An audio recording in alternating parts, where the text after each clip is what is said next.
Ça se passe là-haut. Astronomie, astrophysique, cosmologie, astroparticules. Par Éric Simon.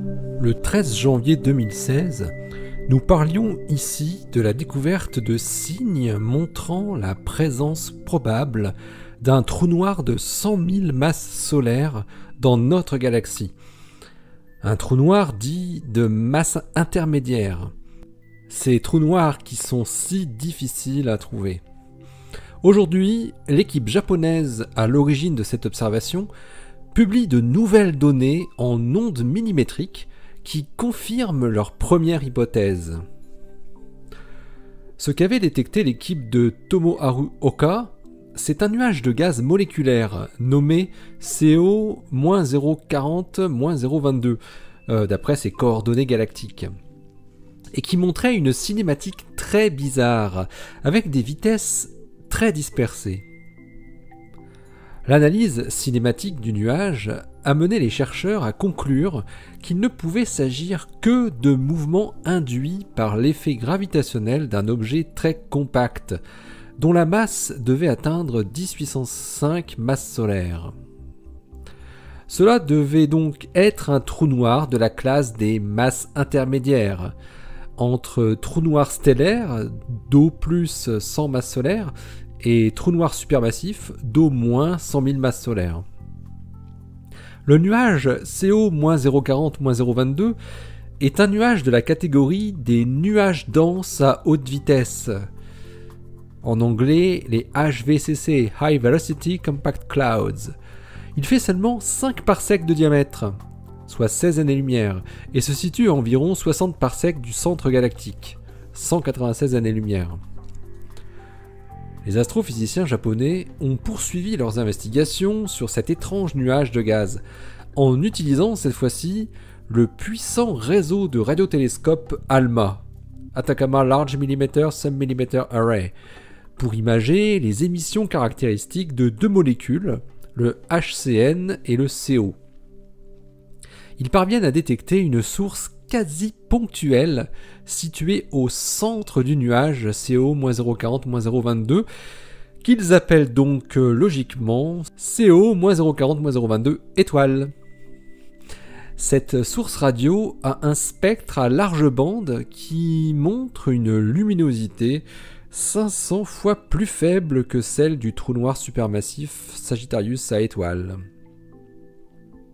En plus de cette source ponctuelle, les astrophysiciens japonais, qui publient leur travail dans la désormais fameuse revue Nature Astronomy, observent également une zone de gaz plus dense au centre de CO-040-022.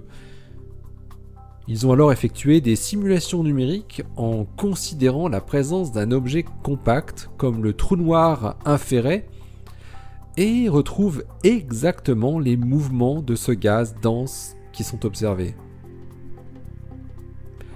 Comme il n'y a pas d'autres grosses émissions en provenance du centre de CO-040-022, cela voudrait dire qu'il s'agit d'un trou noir calme, qui n'est pas en train d'accréter de la matière.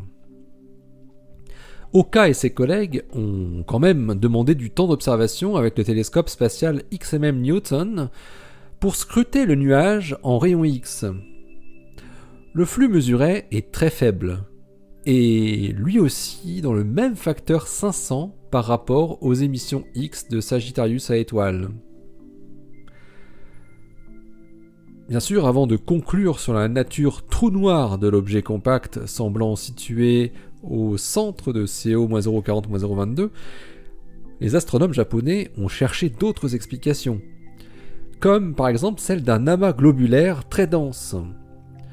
Mais la densité nécessaire est telle, plus de 1 milliard de masses solaires par parsec cube, qu'elle est 100 fois plus élevée que la densité du centre de l'amas M15, connu pour être l'amas globulaire ayant le noyau le plus dense. Par ailleurs, un amas globulaire laisserait une trace en infrarouge qui n'est pas observée ici. Il existe une relation empirique entre la masse d'un trou noir et la masse de son amas ou son bulbe de galaxie haute. la masse du trou noir est très souvent environ 1000 fois plus faible que la masse de son hôte. Un trou noir de 10 puissance 5 masse solaire aurait donc pris naissance dans un système stellaire de 100 millions de masses solaires, ce qui se rapproche plutôt de la masse d'une galaxie naine que de celle d'un amas d'étoiles. Or, comme on sait depuis une dizaine d'années que notre galaxie a connu une fusion mineure avec une galaxie naine il y a environ 200 millions d'années, grâce à l'étude de population d'étoiles dans la région centrale de la galaxie, et que par ailleurs on connaît aujourd'hui plus de 50 galaxies naines gravitant autour de la Voie lactée dans un rayon de 420 kpc, et que l'on connaît des exemples de galaxies ayant grossi par fusion successive avec des galaxies naines satellites, il n'en fallait pas plus pour que Tomoharu Oka et son équipe concluent que le nuage CO-040-022 ne serait autre que l'ultime résidu d'une petite galaxie qui aurait été cannibalisée, selon les termes des auteurs de cette étude, et dont le trou noir central serait maintenant gentiment en train de se rapprocher du centre de la galaxie pour un jour fusionner avec Sagittarius à étoiles. L'article de Tomoharu Oka et ses collaborateurs est paru aujourd'hui dans Nature Astronomy en ligne. Il s'intitule Millimeter Wave Emission from an Intermediate Mass Black Hole Candidate in the Milky Way. L'article est accessible, il est en open access, donc vous pouvez tout à fait le consulter pour voir tout ce que je vous raconte. Toujours sur le ça se passe là-haut.fr, bien évidemment. D'ici la prochaine, portez-vous bien, restez bien les yeux vers le ciel et les pieds sur terre. Salut!